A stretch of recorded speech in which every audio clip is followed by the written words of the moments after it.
नमस्कार, सर्वांचे सहर्ष स्वागत.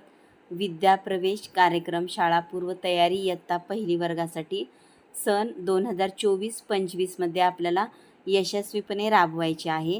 तर हे राबवत असताना राबवल्यानंतर मुलांच्या क्षमतांच्या विकासाचे निरीक्षण कशा पद्धतीने करायचं, मुलांच्या क्षमतांच्या विकासाचे मूल्यांकन कशा पद्धतीने करायचं ते आज आपण पाहणार आहोत. तर पहा, मुलांचे नियमित निरीक्षण आणि मूल्यांकनामुळे मुलांच्या क्षमतानिहाय गरजा ओळखून त्यावर लक्ष केंद्रित करण्यास मदत होते. हा शिकण्याचा व शिकविण्याचा एक वेगळा दृष्टिकोन आहे, ज्यामधून तयार झालेला अभिप्राय हा मुलांच्या सर्वांगीण विकासासाठी मदत करतो. यासाठी शिक्षकांनी पुढील बाबी लक्षात घ्याव्यात.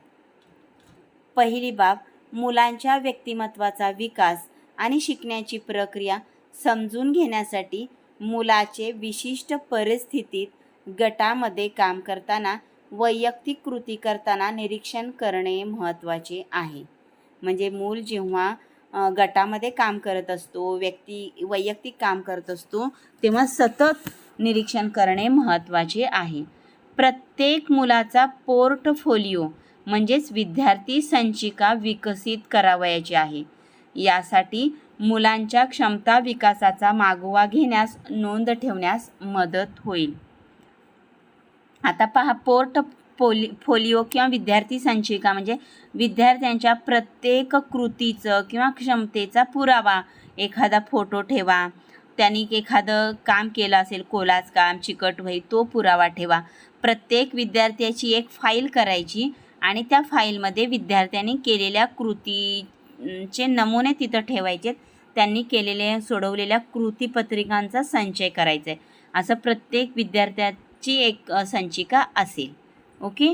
मुलांचे किंवा त्यांच्या कृतीचे निरीक्षण करताना शिकण्याचे वेगवेगळे अनुभव व उद्दिष्टाबद्दल स्पष्टता असावी. म्हणजे आपल्याला नेमकं कोणत्या गोष्टीचं निरीक्षण करायचं आहे, कोणत्या अनुभव विद्यार्थ्यांना द्यायचा आहे, याबाबत प्रथम शिक्षकाला स्पष्टता असावी. आणि निरीक्षण करत असताना त्यामध्ये वस्तुनिष्ठता असावी. आपलं मत त्या निरीक्षणावर परिणाम करणार नाही याची खात्री प्रत्येक शिक्षकांनी करायचं आहे. तुम्हाला मूल्यमापन करायचं नाही, तर मुलांच्या वर्तनाचं वर्णन करायचं आहे. निरीक्षणावर आधारित मुलांच्या वर्तनाच्या संक्षिप्त लिखित नोंदी करायचे.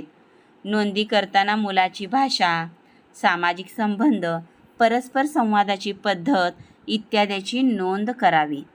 तर पहा, प्रत्येक कृती घेताना छायाचित्र म्हणजे फोटो, व्हिडिओ क्लिप तुम्हाला घ्यायचे आहेत. मुलांच्या व्यक्तिमत्वाचे पैलू, शिकण्याची प्रक्रिया समजून घेण्यासाठी मुलांच्या कृतीची ध्वनिचित्रफीत तयार करा. व्हिज्युअल किंवा ऑडिओ रेकॉर्डिंग करावी. ध्वनिचित्रफीत शक्य नसल्यास ध्वनिमुद्रण करून वेगवेगळ्या कृतींचे फोटो घ्यावेत. तिसरे मूल्यांकन पूर्ण झाल्यानंतर प्रत्येक मुलाची संकलित नोंद ठेवावी, जेणेकरून मुलाच्या भविष्यातील विकासाच्या दृष्टीने त्याची मदत होईल. मग मूल्यांकन करताना शिक्षकांनी कोणत्या बाबी लक्षात घ्यायच्या आहेत? तर पहा, प्रत्येक मुलाची त्याच्या स्वतःचीच तुलना करा. इतर मुलाशी त्याची तुलना करायची नाही.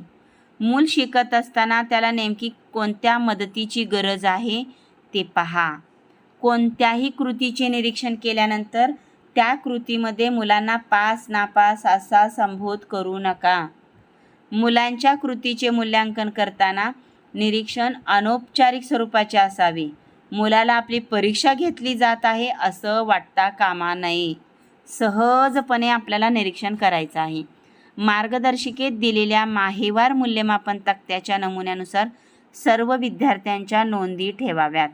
तर अशा पद्धतीने तुम्हाला मुलांचं निरीक्षण आणि मूल्यांकन करायचं आहे. ओके. थँक्यू.